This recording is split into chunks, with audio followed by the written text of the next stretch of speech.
पहाड़ों में कई साल पहले एक हाइकर हाइकिंग करते हुए गायब हो गया था। लोगों का कहना था कि उस हाइकर को एक वायरस ने जकड़ लिया है और उस वायरस का नाम है वुल्फ वायरस। इसके बाद एक बच्चा अपने रूम में सो रहा होता है और कोई उसे नीचे से आवाज देता है। वो बच्चा तुरंत उठकर अपना बिस्तर ठीक करके नीचे नाश्ता करने के लिए चला जाता है। ये एक जंगल के बीच रहने वाले ग्रेडी लवेल और ब्लेक लवेल हैं। ये दोनों बाप बेटे हैं। बेटा नाश्ता करता है और अपने डॉगी को भी खिलाता है। फिर वो दोनों जंगल में शिकार करने के लिए निकल जाते हैं। ग्रेडी ब्लेक को जंगल के मशरूम के बारे में बता रहा होता है, मगर ब्लेक का ध्यान कहीं और होता है। ये देखकर ग्रेडी गुस्सा हो जाता है। वो ब्लेक को समझाता है कि अगर उसे जंगल में सरवाइव करना है तो उसे जंगल के बारे में अच्छे से पता होना चाहिए। फिर वो दोनों आगे बढ़ जाते हैं। उन्हें एक हिरन दिखता है। ग्रेडी अपनी बंदूक से उस पर निशाना लगाने की कोशिश करता है और ब्लेक चुपके से दूसरी तरफ से हिरन का पीछा करते हुए जंगल में आगे निकल आता है। जब ग्रेडी को पता चलता है कि ब्लेक गायब है तो वो उसे ढूंढता है। उधर ब्लेक को एक अजीब सी गुर्राहट सुनाई देने लगती है। ब्लेक बुरी तरह से डर जाता है, पर इतने में ही वहां ग्रेडी आ जाता है और ब्लेक को डांटता है। इस पर ब्लेक कहता है कि वो बेहतर निशाना लगाने के लिए यहाँ आ गया था। ग्रेडी और ब्लेक दोनों को वो गुर्राहट दोबारा सुनाई देती है। वो दोनों पास ही के हैच में चले जाते हैं। वहाँ वो दोनों डर के मारे सहमे हुए छुपे होते हैं। तभी किसी के हैच की सीढ़ियां चढ़ने की आवाज सुनाई देती है। फिर अचानक वो नीचे कूद जाता है। इसके बाद ग्रेडी हैच से देखता है कि बाहर कोई और तो नहीं है। आसपास उसे कोई नहीं दिखता, बस एक मरा हुआ हिरन होता है। ग्रेडी को उस गुर्राहट करने वाले की एक झलक दिखती है और वो उस पर गोली चला देता है। रात को जब ब्लेक अपने रूम में सो रहा होता है, तब ग्रेडी किसी से मदद मांगता है कि उसने ऐसा जीव देखा है जो न पूरी तरह जानवर है और न पूरी तरह इंसान। जब ग्रेडी ये बात फोन पर कर रहा होता है, तभी ब्लेक नीचे आ जाता है और सारी बात सुन लेता है। फिर सीन शिफ्ट होता है 30 साल बाद का। ब्लेक अब शहर आ चुका है, अपने पिता ग्रेडी को छोड़कर। अब उसकी एक बेटी है और एक पत्नी। ब्लेक की पत्नी किसी टेंशन की वजह से घर पर स्ट्रेस्ड फोन पर बात करती हुई आती है। ब्लेक उसे फोन रखकर अपनी फैमिली के साथ टाइम स्पेंड करने के लिए कहता है। फिर ब्लेक बताता है कि उसे एक लेटर मिला है जिसमें लिखा है कि उसके पिता की मौत हो चुकी है। ये सुनकर तीनों बहुत सैड हो जाते हैं। ब्लेक वापस जंगल जाने का फैसला करता है और इस बार वो अपनी फैमिली के साथ सारा सामान लेकर जाता है। रास्ते में उसे डेरेक मिलता है। डेरेक वही शख्स होता है जिससे उस रात ब्लेक के पिता रेडियो पर बात कर रहे होते हैं।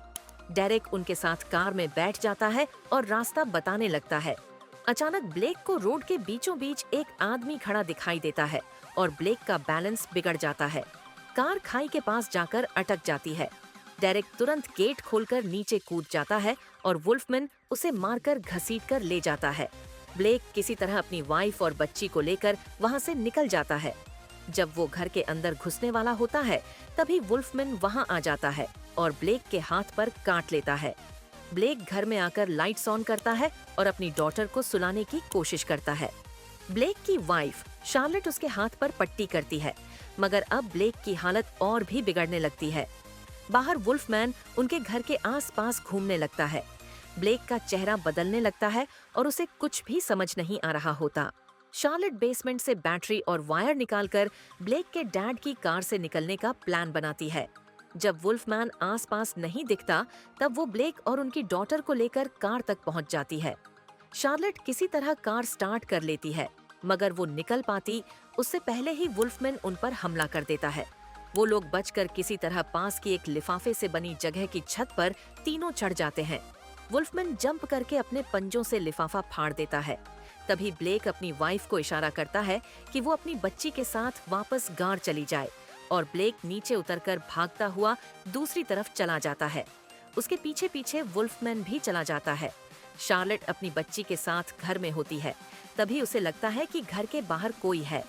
वो देखती है तो वहाँ ब्लेक होता है। वो दरवाजा खोल देती है और ब्लेक अंदर आया ही होता है कि तभी वुल्फमैन भी अंदर आ जाता है और ब्लेक पर हमला कर देता है। ब्लेक और वुल्फमैन में जबरदस्त लड़ाई होती है। वुल्फमैन ब्लेक को गिरा देता है और शार्लेट की ओर बढ़ने लगता है। तभी ब्लेक हमला करके उसकी गर्दन पर काटकर उसे मार देता है। ब्लेक की नजर वुल्फमैन के हाथ पर पड़ती है, जिस पर लिखा होता है लवेल। यही टैटू उसके पिता ग्रेडी के हाथ पर था। वो समझ जाता है कि उसके फादर को भी इसी वायरस ने शिकार बनाया था। ब्लेक अब घर से बाहर निकल जाता है और बाहर जाकर अपने शरीर में बदलाव महसूस करने लगता है। उसकी हड्डियां, नाखून, उंगलियां सब बदलने लगती हैं और देखते ही देखते ब्लेक भी एक वुल्फमैन में बदल जाता है। ब्लेक घर में वापस आता है और अंधेरे में अपनी डॉटर पर हमला करने की कोशिश करता है, मगर शार्लेट नाइफ से उस पर हमला करके अपनी बच्ची को लेकर वहां से निकल जाती है। पास में ही एक वेयरहाउस में जाकर छुप जाती है। अब ब्लेक अंधेरे में सब कुछ साफ साफ देख सकता है। वो देख लेता है शार्लेट को, पर जैसे ही उस पर हमला करता है वो एक ट्रैप में फंस जाता है। शार्लेट वहां से बचकर निकल जाती है। ब्लेक अपना पैर खाने लगता है और दर्द में तड़पते हुए उसे काटकर किसी तरह ट्रैप से निकल आता है। शार्लेट भागते भागते डेरेक की बॉडी तक पहुंच जाती है और वहां उसे उसकी राइफल मिलती है। शार्लेट झट से राइफल उठा लेती है। ब्लेक भी वहां पहुंच जाता है और उनका पीछा करने लगता है। शार्लेट अपनी बच्ची को लेकर एक हैच में छुप जाती है और सांस रोककर बैठ जाती है। जैसे ही ब्लेक ऊपर आता है और उन पर हमला करने की कोशिश करता है, शार्लेट उसे गोली मार देती है। फिर सीन कट होता है और शार्लेट और उसकी बच्ची को उन्हीं पहाड़ों में कहीं खड़े हुए दिखाया जाता है। मूवी यहीं खत्म हो जाती है। ऐसी ही और जबरदस्त वीडियो के लिए सिनेमा ग्लांस को सब्सक्राइब कर लें और अगली कौन सी मूवी एक्सप्लेनेशन चाहिए नीचे कमेंट करके जरूर बताएं।